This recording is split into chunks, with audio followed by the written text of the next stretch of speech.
ನಮಸ್ಕಾರ ಸ್ನೇಹಿತರೆ, ನಮ್ಮ ಚಾನೆಲ್ಗೆ ಸ್ವಾಗತ. ನನ್ನ ಮದುವೆಯು ಪಲ್ಲವಿ ಎಂಬ ಹುಡುಗಿಯ ಜೊತೆ ನಡೆಯಿತು.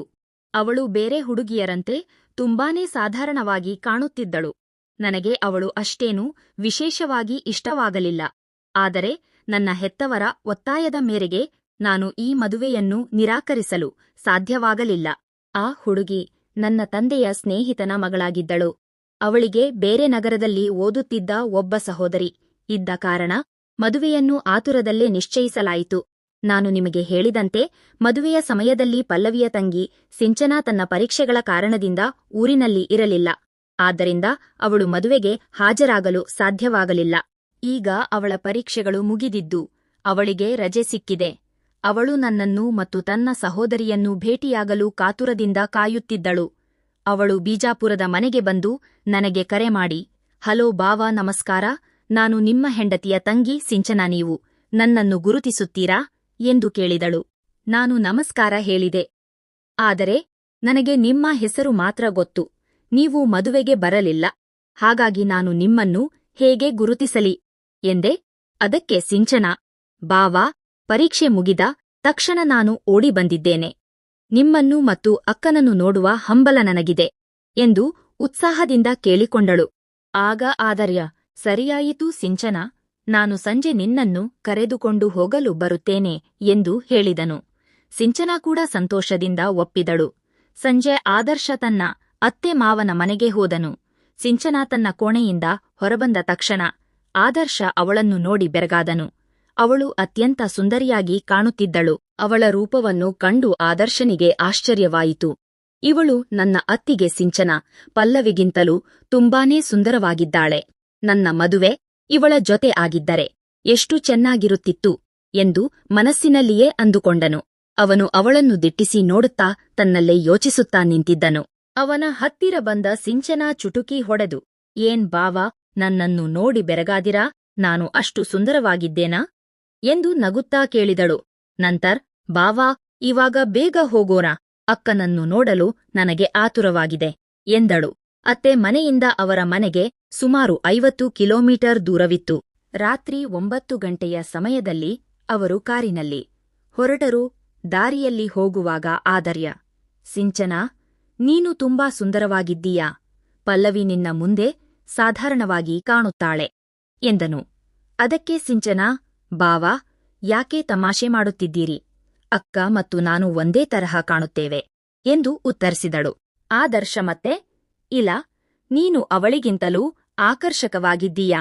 ನಾನು ನಿನ್ನನ್ನು ಮೊದಲೇ ಭೇಟಿಯಾಗಿದ್ದರೆ ನಿನ್ನನ್ನೇ ಮದುವೆಯಾಗುತ್ತಿದ್ದೆ ಎಂದನು. ಸಿಂಚನಾ ನಗುತ್ತಾ, ಬಾವಾ, ಈಗ ನೀವು ಅಕ್ಕನನ್ನು ಮದುವೆಯಾಗಿದ್ದೀರಿ, ಹಾಗಾಗಿ ಅವಳ ಮೇಲೆ ಮಾತ್ರ ಗಮನಹರಿಸಬೇಕು ಎಂದು ಬುದ್ಧಿಮಾತು ಹೇಳುವಂತೆ ಮಾತನಾಡಿದಳು. ಆದರ್ಶ ಅವಳ ಮಾತನ್ನು ಗಂಭೀರವಾಗಿ ತೆಗೆದುಕೊಂಡು, ನಾನು ಹೃದಯದಿಂದ ಹೇಳುತ್ತಿದ್ದೇನೆ, ನಿನ್ನ ಮೊದಲ ನೋಟದಲ್ಲೇ ನನ್ನ ಮನಸ್ಸು ಸೋತಿದೆ ಎಂದನು. ಮಾತನಾಡುತ್ತಾ ಆದರ್ಶ ಅವಳ ಕೈಯನ್ನು ಹಿಡಿದನು. ಸಿಂಚನಾ ಸ್ವಲ್ಪ ಮುಜುಗರ ಅನುಭವಿಸಿದರೂ ಸುಮ್ಮನಾದಳು. ಆದರ್ಶ ಅವಳಿಗೆ, ಅವನು ನಮ್ಮ ಸಂಬಂಧ ಕೇವಲ ಬಾವ ಅತ್ತಿಗೆಯದ್ದಲ್ಲ, ಅತ್ತಿಗೆ ಎಂದರೆ ಅರ್ಧ ಪತ್ನಿ ಸಮಾನ ಎಂದು ಚಮತ್ಕಾರವಾಗಿ ಮಾತನಾಡಿದನು. ಸಿಂಚನಾ ಅವನ ಭುಜದ ಮೇಲೆ ತಲೆ ಇಟ್ಟುಕೊಂಡಳು. ಆದರ್ಶ ಅವಳ ಹತ್ತಿರ ಇರಲು ಕಾರನ್ನು ನಿಧಾನವಾಗಿ ಚಲಾಯಿಸುತ್ತಿದ್ದನು. ದಾರಿಯುದ್ದಕ್ಕೂ ಅವರ ನಡುವೆ ಆಪ್ತವಾದ ಮಾತುಕತೆಗಳು ಮುಂದುವರಿದವು. ಕಾಲೇಜಿನಲ್ಲಿ ನಿನಗೆ ಯಾರಾದರೂ ಸ್ನೇಹಿತರಿದ್ದಾರಾ ಎಂದು ಆದರ್ಶ ಕೇಳಿದನು. ಅದಕ್ಕೆ ಸಿಂಚನಾ, ನನ್ನನ್ನು ಇಷ್ಟಪಡುವವರು ತುಂಬಾ ಜನರಿದ್ದಾರೆ, ಆದರೆ ನಾನು ಯಾರನ್ನೂ ಹತ್ತಿರ ಸೇರಿಸಿಲ್ಲ ಎಂದಳು. ಆದರ್ಶ ಅವಳ ಮುಗ್ಧತೆಯನ್ನು ಕಂಡು ಸಂಭ್ರಮಿಸಿದನು. ಪ್ರಯಾಣದ ಸಮಯದಲ್ಲಿ ಆದರ್ಶ ಅವಳ ಸೌಂದರ್ಯವನ್ನು ಆಸ್ವಾದಿಸುತ್ತಾ ಅವಳಿಗೆ ಹತ್ತಿರವಾದನು. ಮನೆಗೆ ಬಂದಾಗ ಪಲ್ಲವಿ ಅವರನ್ನು ಪ್ರೀತಿಯಿಂದ ಸ್ವಾಗತಿಸಿದಳು. ಊಟದ ನಂತರ ಎಲ್ಲರೂ ಮಾತನಾಡಿದರು. ಅಂದು ರಾತ್ರಿ ಆದರ್ಶನಿಗೆ ನಿದ್ರೆಯೇ ಬರಲಿಲ್ಲ. ಅವನ ಕಣ್ಣುಗಳ ಮುಂದೆ ಸಿಂಚನಾಳ ಸೌಂದರ್ಯವೇ ಸುಳಿಯುತ್ತಿತ್ತು. ಪಲ್ಲವಿ ತನ್ನ ಗಂಡನ ಬದಲಾದ ವರ್ತನೆಯನ್ನು ಗಮನಿಸಿದರು. ಕೆಲಸದ ಒತ್ತಡವಿರಬಹುದು ಎಂದು ಸುಮ್ಮನಾದಳು. ಆದರ್ಶ ಪ್ರತಿ ರಾತ್ರಿ ಪಲ್ಲವಿಯೊಂದಿಗೆ ಆಪ್ತವಾಗಿರುತ್ತಿದ್ದನು. ಆದರೆ ಅಂದು ಅವನು ಸಿಂಚನಾಳನ್ನು ನೆನೆಯುತ್ತಾ ಪಲ್ಲವಿಯೊಂದಿಗೆ ಸಮಯ ಕಳೆದನು. ಪಲ್ಲವಿ ನಿದ್ರಿಸಿದ ನಂತರ ಆದರ್ಶ ಮೆಲ್ಲಗೆ ಎದ್ದು ಸಿಂಚನಾಳ ಕೋಣೆಯ ಕಡೆಗೆ ಹೋದನು. ಕೋಣೆಯ ಬಾಗಿಲು ಸ್ವಲ್ಪ ತೆರೆದಿತ್ತು. ಅವನು ಒಳಗೆ ಹೋಗಿ ಅವಳ ಹತ್ತಿರ ಕುಳಿತುಕೊಂಡನು. ಸಿಂಚನಾ ಗಾಢ ನಿದ್ರೆಯಲ್ಲಿದ್ದಳು. ಆದರ್ಶ ಅವಳ ಹತ್ತಿರ ಸರಿದು ಅವಳನ್ನು ಪ್ರೀತಿಯಿಂದ ಎಬ್ಬಿಸಲು ಪ್ರಯತ್ನಿಸಿದನು. ಸಿಂಚನಾ ಕಣ್ಣು ತೆರೆದು ನೋಡಿದಾಗ ಅಲ್ಲಿ ಆದರ್ಶನಿದ್ದನು. ಆ ರಾತ್ರಿಯ ನಿಶ್ಶಬ್ದದಲ್ಲಿ ಅವರ ನಡುವಿನ ಆಪ್ತತೆ ಮತ್ತಷ್ಟು ಗಾಢವಾಯಿತು. ಸಿಂಚನಾ ಕೂಡ ಆದರ್ಶನ ಪ್ರೀತಿಯನ್ನು ಒಪ್ಪಿಕೊಂಡು ಅವನಿಗೆ ಸ್ಪಂದಿಸಿದಳು. ಮರುದಿನಗಳಿಂದ ಇದು ಪ್ರತಿದಿನದ ಅಭ್ಯಾಸವಾಯಿತು. ಸಿಂಚನಾ ತನ್ನ ಅಕ್ಕನ ಮನೆಯಲ್ಲಿ ಇರುವವರೆಗೂ ಆದರ್ಶ ಅವಳೊಂದಿಗೆ ಹೆಚ್ಚು ಸಮಯ ಕಳೆಯುತ್ತಿದ್ದನು. ಆದರ್ಶ ಅವಳಿಗೆ ತನ್ನ ಪ್ರೀತಿಯ ಕುರುಹಾಗಿ ಕೆಲವು ನೆನಪುಗಳನ್ನು ನೀಡಿದನು. ಸಿಂಚನಾ ಕೂಡ, ಬಾವಾ, ನಿಮ್ಮನ್ನು ಬಿಟ್ಟು ನಾನು ಹೇಗೆ ಇರಲಿ ಎಂದು ಭಾವುಕಳಾದಳು. ಆದರ್ಶ ಅವಳಿಗೆ ಭರವಸೆ ನೀಡಿ, ನಾನು ಪ್ರತಿ ತಿಂಗಳು ನಿನ್ನ ಕಾಲೇಜು ಇರುವ ನಗರಕ್ಕೆ ಬರುತ್ತೇನೆ, ನಾವು ಅಲ್ಲಿ ಭೇಟಿಯಾಗೋಣ ಎಂದನು. ಈ ರಹಸ್ಯ ಪ್ರೀತಿಯ ನಡುವೆಯೂ ಸಿಂಚನಾ ತನ್ನ ಅಕ್ಕನ ಬಗ್ಗೆ ಕಾಳಜಿ ವಹಿಸಿ ಅಕ್ಕನನ್ನು ಚೆನ್ನಾಗಿ ನೋಡಿಕೊಳ್ಳಿ ಎಂದು ವಿನಂತಿಸಿದಳು. ಆದರ್ಶ ಇಬ್ಬರನ್ನೂ ಸಮಾನವಾಗಿ ಪ್ರೀತಿಸುವ ಭರವಸೆ ನೀಡಿದನು. ದಿನಗಳು ಕಳೆದಂತೆ ಸಿಂಚನಾ ತನ್ನ ಊರಿಗೆ ಮರಳುವ ಸಮಯ ಹತ್ತಿರವಾಯಿತು.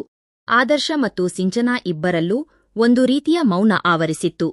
ಅಕ್ಕ ಪಲ್ಲವಿಗೆ ತಿಳಿಯದಂತೆ ಬೆಳೆಸಿದ ಈ ರಹಸ್ಯ ಸಂಬಂಧ ಅವರಿಬ್ಬರನ್ನೂ ಒಳಗಿನಿಂದ ಕಾಡುತ್ತಿತ್ತು.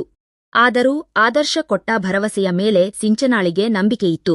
ಸಿಂಚನಾ ಹೊರಡುವ ದಿನ ಪಲ್ಲವಿ ತನ್ನ ತಂಗಿಯನ್ನು ಅಪ್ಪಿಕೊಂಡು ಕಣ್ಣೀರು ಹಾಕಿದಳು. ಬೇಗ ಮತ್ತೆ ಬಾ ಸಿಂಚು, ನಿನ್ನಿಲ್ಲದೆ ಮನೆ ಖಾಲಿ ಎನಿಸುತ್ತದೆ ಎಂದಳು.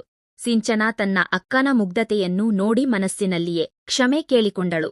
ಆದರ್ಶ ಅವಳನ್ನು ಬಸ್ ನಿಲ್ದಾಣಕ್ಕೆ ಬಿಡಲು ಹೋದಾಗ ದಾರಿಯುದ್ದಕ್ಕೂ ಅವರಿಬ್ಬರೂ ಮಾತನಾಡಿಲ್ಲ.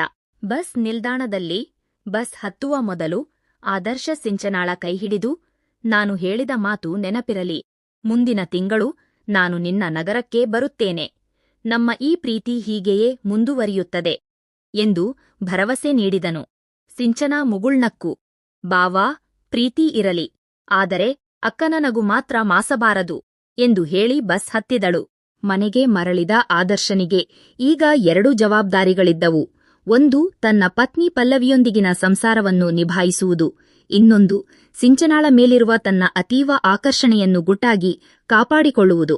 ಅವನು ಪಲ್ಲವಿಯ ಹತ್ತಿರ ಕುಳಿತು ಅವಳನ್ನು ಪ್ರೀತಿಯಿಂದ ಮಾತನಾಡಿಸಿದನು. ಪಲ್ಲವಿಗೆ ತನ್ನ ಗಂಡ ಬದಲಾಗಿದ್ದಾನೆ ಎಂಬ ಅರಿವಿರಲಿಲ್ಲ. ಅವಳು ಅವನ ಪ್ರೀತಿಯಲ್ಲೇ ಸುಖ ಕಂಡಳು.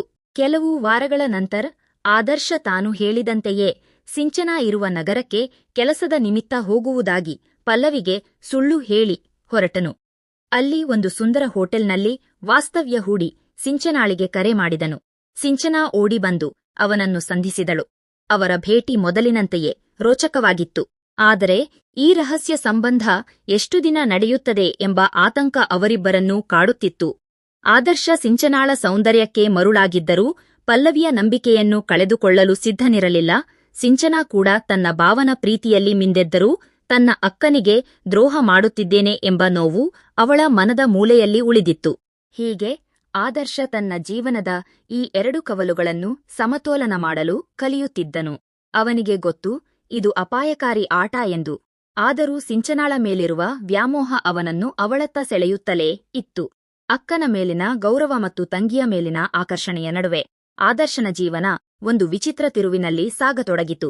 ಈ ಕಥೆಯು ಇಲ್ಲಿಗೆ ಮುಕ್ತಾಯವಾಗುತ್ತದೆ. ಈ ಕಥೆ ನಿಮಗೆ ಇಷ್ಟವಾಗಿದ್ದರೆ ಲೈಕ್ ಮಾಡಿ, ಶೇರ್ ಮಾಡಿ ಮತ್ತು ಸಬ್ಸ್ಕ್ರೈಬ್ ಮಾಡಿಕೊಳ್ಳಿ. ಧನ್ಯವಾದಗಳು.